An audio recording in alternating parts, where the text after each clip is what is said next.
Imagine a world where you never had to manually raise an invoice ever again. Dream world, right? Well, in this video, I'm going to show you exactly how to do that. I'm going to be showing you how to connect your Monday.com system to QuickBooks. By the way, if you'd like us to help you with any of this, integrating, automating, streamlining your business, check out the link below. We would love to help. So as you can see, I am inside of my demo Monday.com system. I'm on my quotes board on the left-hand side here. And what I would like to happen is when the status of the quote changes to accepted, I would like to automatically raise an invoice inside of my QuickBooks system. And now in order to do this, we're going to need a third-party integration tool. In this instance, I'm using Zapier, fantastic bit of software. If you're not familiar, it's like the Swiss Army knife of businesses. Check out the link below. I'm not affiliated. I can just only highly recommend it. So if I go to my Zapier up the top here, if you're not familiar with the ins and outs of Zapier, check out the video linked above. That will provide a full tutorial on how to use it. We want to go ahead and create a new Zap. So create in the top right hand corner, and we're obviously going to create a new Zap. First and foremost, we need our trigger. So in this instance, like I said, I want to trigger when the stage changes to accepted, then it's going to create a new invoice based on the quote exclusive VAT. Then we've got things like their account information as well that we can pull across, or their contact information that we can put across to QuickBooks. So I'm going to keep it super simple. Like I said, we need our trigger, which is going to be Monday.com. So we're going to search for Monday.com up the top here. And then we're going to select the account. Now, if you've not connected your Monday.com system to Zapier, there's a video linked above showing you how to do that. It's literally a 2-minute video. And once you've connected your Monday.com account to Zapier, then we need to go ahead and define our trigger event. And in this instance, it's going to be when a specific column value changes in a board. That's what we need to select as our option. Hit continue. We then need to define the board ID. So in this particular instance, it's going to be our quotes board. If you can't find it, just search for it at the top. And the column ID is actually going to be the stage. So you can see all of the columns from that board are actually pulling over onto here. So I'm going to go ahead and hit the stage option. So and then I'm going to go ahead and hit continue. What I am going to do is quickly just change this to accepted to pretend to get some dummy data pulling across. So I'm just going to hit trigger. I'm hoping that will give us enough time to pull that information through. And drum roll, please, ladies and gentlemen. Does take its time. Zapier is very slow in the mornings, a little bit like me without coffee. There we go. So as you can see, that data is now pulled through. The event status, or the status that we're looking for, is going to be accepted. So it will be somewhere along here. And I'm going to go ahead and show you how this all works. So now we've got a trigger. The thing is, the trigger is going to work every single time the status changes. So what we then need to do is apply a filter. And the filter needs to state that only when the status that is equal to accepted, and we can find that status accepted exactly matches, and then accepted, that is what is going to trigger our invoice to be raised inside of QuickBooks. So in this instance, it's going to be successful. However, if I change this to, let's just change this to quoted as an example, then go back to our trigger event and just get some more test data by finding a new record. It should come up as column values changed event B, but like I said, Zapier does take its time in the morning. Right, there you go, event B, and you can see that the event status is quoted. If I continue with this selected record and go through my filter, I'm just going to retest the filter. Oh, whoa. Just going to retest the filter, hit retest. You can see here that this won't pull through because the value of the status does not exactly match the value we need in order to trigger the quote, the invoice to be raised. So now we've got past our filter. So let's assume that it's been approved. What we need to do is go to QuickBooks, search QuickBooks Online. We then need to obviously connect our account, our QuickBooks account, to our Monday.com system. If you've not done that already, just follow the instructions. So click in on here, say create new account. Then it's probably going to ask you to log in to QuickBooks, and then you can do the rest from there. Super simple.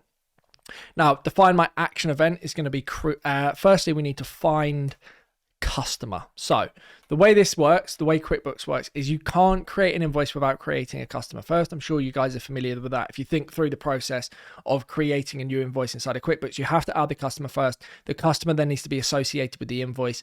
So what we need to do is find out whether the actual customer already exists inside of your QuickBooks system, because if they do, then we can use the existing information. If they don't, then hey, we can move on and we can go ahead and path this, which is what I'm going to show you how to do in a moment, to either create a new customer or use the existing information. So I'm going to go ahead and hit continue. Now, with the search field, we have name or email. Now, I would strongly recommend using the email because your emails are unique. The name, you could have 20 Tom Smiths, but you would only ever have tomsmith1@gmail.com. No one's going to be sharing their email address. So the search value needs to actually pull from your monday.com system. Now, obviously, as we're using the email, we need the email that's being mirrored across. So just bear that in mind here. I've already got that set up. If you haven't, you will need to ensure that their email is available. Then I'm going to go specific column values, and I'm just going to search for my email address because that's the one we're using. It's going to be mirror 9. Obviously, it could be whatever column it is for you. And then the question is, should this step be considered a success if no results are found? And the answer is yes, because if the results are not found, then we obviously want that. And then we want create QuickBooks Online customer if it doesn't exist, and just hit the tick box. That's going to save us a ton of time. And then the only 2 data points we need in order to create a customer is the full name of the customer, which in this instance is going to be from the event connect boards column. So you can see here we've got the contact record Nick Boardman. I think that's actually a mirror, if I'm not mistaken. Let me just have a little look. Nah, maybe it is contact. So if I delete that, there's all, yeah, okay, so the mirror is the contact. Cool. Okay, so in that instance, it's going to be connect boards 1. So obviously, again, it's going to be different depending on your system, the way you've set up your monday.com system, but you can do whatever you want. So full name here, Nick Boardman. As you can literally see, you don't need any additional information apart from you will need their email address. Now, it's really weird with QuickBooks that it's not asking for it as a required, but I suspect it will be required when we test it. So I'm going to add it anyway, nick@crmcrew.com as the mirror. And then the phone number I don't need, mobile don't need, website, these are all nice to haves. The only other thing that I do think is going to be business required, and we'll find out in a moment, is the currency. So bear in mind, once you've set a currency for a customer in QuickBooks, you cannot ever change it ever again. It's impossible. So we've had problems in the past where I've accidentally created a customer with the wrong currency, and it's the most infuriating feeling on the planet. So you might have to get really complicated depending on where they're from, and then we fork out the Zapier. I'm not going to go into that in this video. I'm just going to set it as GBP, which is the British pound. Obviously, if the US dollar, the euro, etc., etc. Taxable, tax code, tax region, none of this is ever required as far as I can remember. And then I'm going to go ahead and hit continue, and I'm going to test step.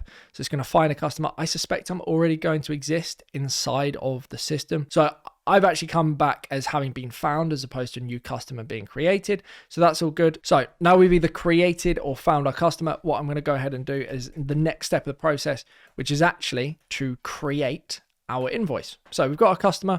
We then need to go ahead and create our invoice. To do that, add a new QuickBooks event. We then need to define the action as create invoice. Voila, c'est très bien. And then hit continue. And then from here, we need to go ahead and just populate all of the fields and the columns. So I'm going to walk you through what that looks like now.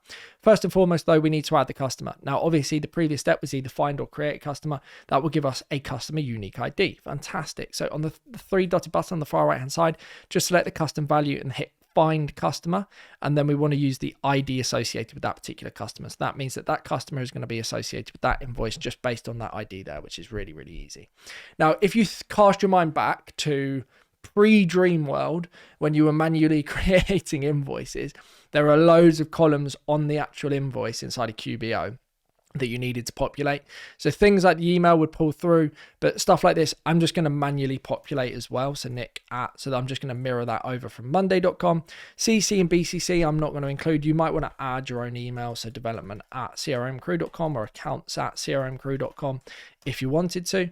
Send later, just say it's false. We've not got a billing address unless you have that billing address available in your Monday system. And then you could pull that through using the plus columns and then specific column values here and just find that address. Shipping address, that's exactly the same. Terms I would define, because I'm trying to think when I'm doing a QBO system, I would define the terms. So I would always do due on receipt. Invoice date and due date. I suspect these are automatically going to populate, but we will test this theory out. So we'll go to create a new invoice. I'll test it and we'll see what happens. Ship via, I'm going to leave. Shipping date, I'm going to leave. Tracking number, I'm going to leave. Invoice number, I'm going to leave because it's going to auto generate an invoice number and I've got sequential invoice numbers, so I'm going to leave that. Service date, I suspect again will automatically populate, but we will test this theory in the video. And then products or service. So I'm going to keep things real simple. You can get unbelievably complicated with different products from your Monday system to QBO, different pricing packages, different quantities. I'm not going to do that in this video because it will go on for 5 hours.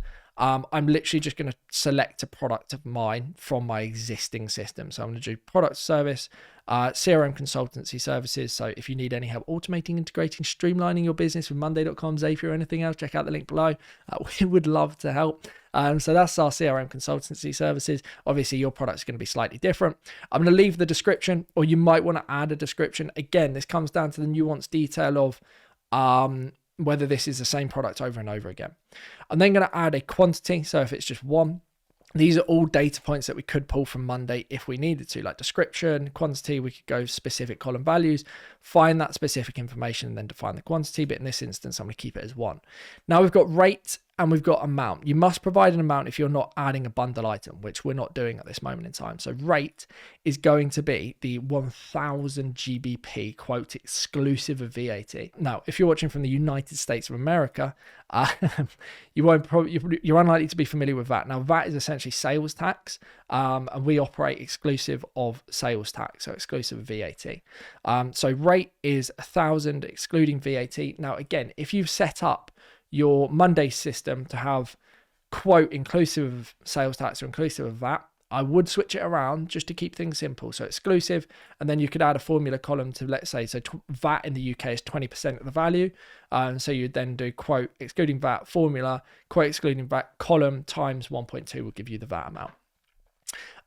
The amount, again, is going to be the same as the rate. So again, if you think about when you're putting in data on your system, you do rate of one, rate, and then amount total. I think it works it out actually, but I'm not going to put that to chance. So I'm going to just do 1000 again. So using the same column, duplicate quote value, and then tax, I need to define as 20% sales tax, 20% S. Again, this is probably going to be very different. Class, I've got no idea what class is, so I'm going to leave that. Add bundle item to invoice, false. Message displayed on invoice, I'll leave it standard, accept payment via bank transfer. No. So I just send out our wire information in the description. Tax code.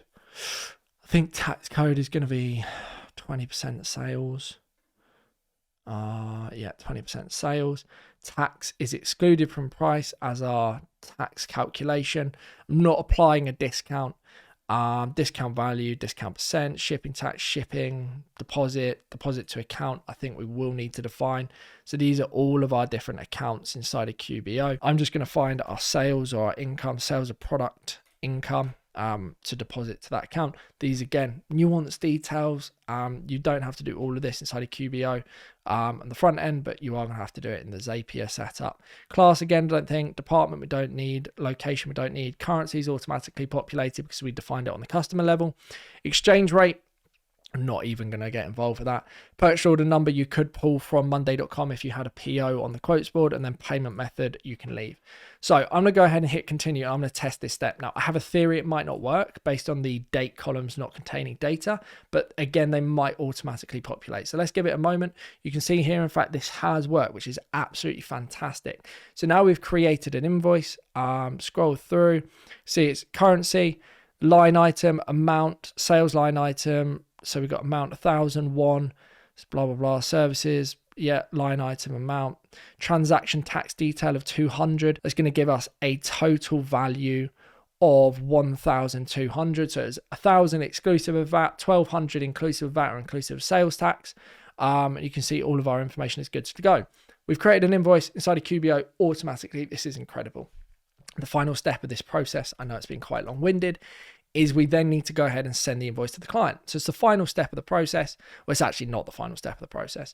So what I'm going to do is send an existing invoice. That's literally the next step. Hit continue. The invoice is going to be the previous one that we just created using the ID. So again, custom, create invoice. What's going on here? Custom, use drop-down menu, and then we're looking for the invoice ID. So I'm just going to scroll down. You know what? It might ID. There we go. That's the one. 4966 is the ID. Then the email address that we would like to send this to, I'm going to use based on the specific column values in Monday.com, Nick at CRM Crew, the mirror one. So that's then going to go ahead and send this invoice to this particular customer. Go ahead and hit continue. And I can test the step if I want to. That will pull up the email and the invoice and what it looks like. I'm going to skip this step because I know what it's going to look like. And then the final thing that I want to do is I then want to push the unique ID of the QBO invoice back into our Monday.com system. Now, the reason being, you don't necessarily have to do this, but I want to then be able to track that when the invoice has been paid in our QBO system. So essentially when the invoice is reconciled in our QBO system and the invoice is marked as paid in our QBO system, and then I'm going to create another Zap to then push that data back from QBO, find the quote record inside of Monday, and then update the status to say that it's paid. Clever, right? So the trigger is accepted, as you can see. So when the status changes to accepted, and then let's get rid of the sign bit just for the purpose of this video. What I want to happen is when the transaction is reconciled inside of our QBO system, is then going to automatically change the status of the quote to paid. And then that would trigger our onboarding process and everything else, all the fancy stuff after that. So I'm going to go Monday.com again, and I'm going to go change multiple column values, hit continue. Now, obviously the board was going to be the quotes board. The ID is going to be the ID from this particular item up here. So you go ahead, do custom ID, and then ID being item ID. So that's that job done. Now you will need to add a column. Fortunately, I've done this 1,000,001 times. I've already added an invoice ID column on our board here. If I scroll all the way across, you'll be able to see it. Not on this one, on the main table, because I've hidden some columns. Got the invoice ID. It's literally just a text column. You can add it if you want, and then just lock it so people don't mess around with it. Let's go back, and then the invoice ID I want to populate from the invoice. So send invoice. This is a good question. Now the question is there going to be a long invoice ID number, or is there just a really short one? And that is what I am looking for, because on Xero, for example, there's an enormously long invoice ID that makes it easier to reference the information, because that means there's less anomalies. I suspect in this particular case there's not. So we've actually got two IDs here, which adds a level of concern for me, because which one, the send invoice, how do I know? Let's test this actually. Let's test this theory. So hit continue and test step just to make sure that we've got the right invoice being sent. So purchase order number, British pound, one. Yeah. So 4986 is the invoice ID that we want to map to that particular column. So if we go, I know this is probably not making sense to you, but invoice ID plus button, send invoice. So create invoice. Invoice exists. We want 4986. 486. Is that what, am I going mad? Is that what the invoice number was? Configure 4986. Yeah, the ID is 4986. Why is that not available? So let's try that again. Invoice ID. Create invoice. I'm looking for the invoice ID, which should be available as ID 4966. That's why I'm going completely blind. So the invoice ID, I'm going to map to my text column. Now the other thing I do have is the invoice status. So I've got a status column, literally same again here. Invoice status, you can tell I've done this a few times. Two status options, sent and paid. I'm just going to manually change this invoice status to sent. Go ahead and hit continue and then test the step. So this is how to automatically send a invoice triggered by Monday.com to a customer based on data points inside of your Monday.com system. The final piece of the information, well, first and foremost, let's check here. You can see the invoice ID is 4966. The invoice status again automatically changed. I'm going to rename this. I'm going to go Monday.com to dash and then arrow. Monday.com quote accepted to, what am I saying? Find QBO customer to create invoice to send invoice to change Monday values, Monday.com, update quote. I just got update quote, change quote. So that's literally the process. I like to write it out like that, keep it clear, keep it concise, know what we're talking about. And then all I need to do is hit publish. That's the magic of it. So now the only caveat to all of this is when you're creating a new quote. So let's say I add a new quote here, AAA. we must have these data points. So we must have the quote exclusive VAT of 10,000 or whatever, and we also must have a contact associated, because if we don't have a contact, then we haven't got an email. If we haven't got an email, we can't do what we've just done. So those are the two key things to take into consideration. Everything else can be dynamic. One point to note is we could create the product based on the service, but you are adding new levels of complexity. And like I said, you might need help. We can help. You can work it out yourself. I'm not going into too much detail in this video. Not because I don't want to, just because it's complicated. Look very, very different.